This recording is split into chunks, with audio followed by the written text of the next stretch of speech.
नमस्कार दोस्तों, आज क्लास में हम एक नया टॉपिक पढ़ने जा रहे हैं और इस टॉपिक के अंतर्गत या फिर मैं कहूँ कि अंदर हमें डीएसएसबी से रिलेटेड क्वेश्चंस को हमें सॉल्व पढ़ रही थी वीक टॉपिक्स को। तो आज जो हमारा टॉपिक है वो क्या है? काव्य सिद्धांत। ठीक है, इसके अंदर हिंदी काव्य शास्त्र की बात की गई है। ठीक है, अब मैं पढ़ाऊंगी काव्य दोष, यानी कि किसी काव्य के मुख्य अर्थ की बाधा पहुंचने वाले दोष को हम क्या कहते हैं? काव्य दोष कहते हैं। काव्य दोष क्या होता है?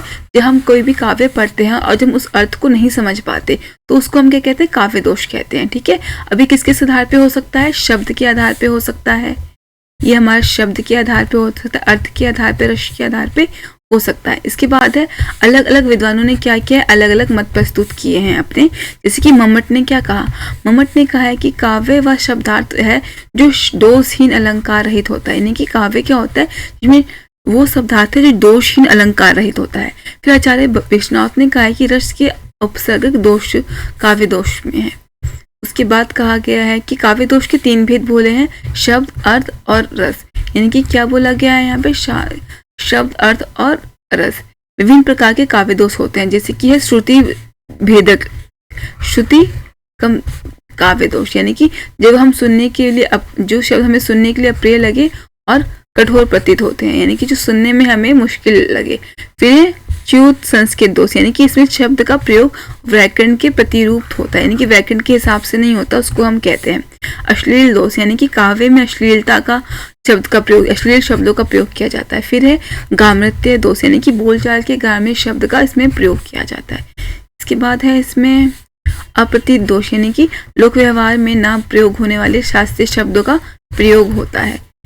फिर इसमें बोला हुआ है क्लिष्ट दोष, यानी कि जिन शब्दों का अर्थ कठिनाई से निकलता है।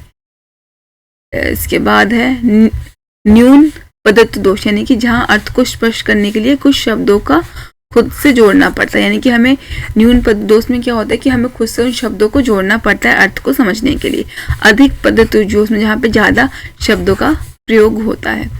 उसके बाद है यहाँ पर पुनरुक्ति दोष, यानी कि जहां किसी शब्द से अर्थ की प्रतीति हो, यानी कि जहां पे हो जाने पर भी उस अर्थ वाले शब्द को दोबारा प्रयोग करते हैं, यानी कि जहां पे शब्द समझ में हमें नहीं आते हैं। उसके बाद है हमारा रस दोष। रस दोष क्या होता है? जहां भाव व्यंग्य रूप में ना होकर स्वयं की अपना वर्णन करने लगे। फिर है शब्द शक्तियां। शब्द शक्तियों में देखते हैं क्या क्या होता है। इसके अंदर आता है अभिधा, व्यंजना और लक्षणा।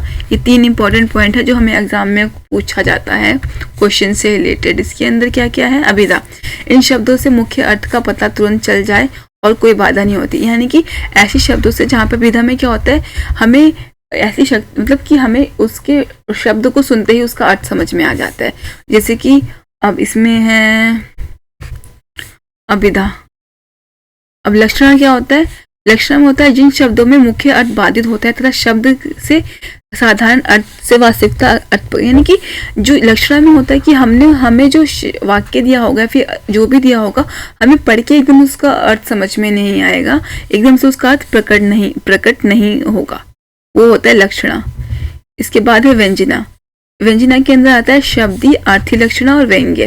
तो व्यंग्य किया जाता है वो होता है व्यंजना। अभिधा, व्यंजना, लक्षणा, व्यंजना, ये इसके सब भाग हैं। जो उम्मीद है आपको इस क्लास में चीजें समझ में आई होंगी। नेक्स्ट क्लास में हम दूसरे टॉपिक्स को अपने कवर करने की कोशिश करेंगे। धन्यवाद।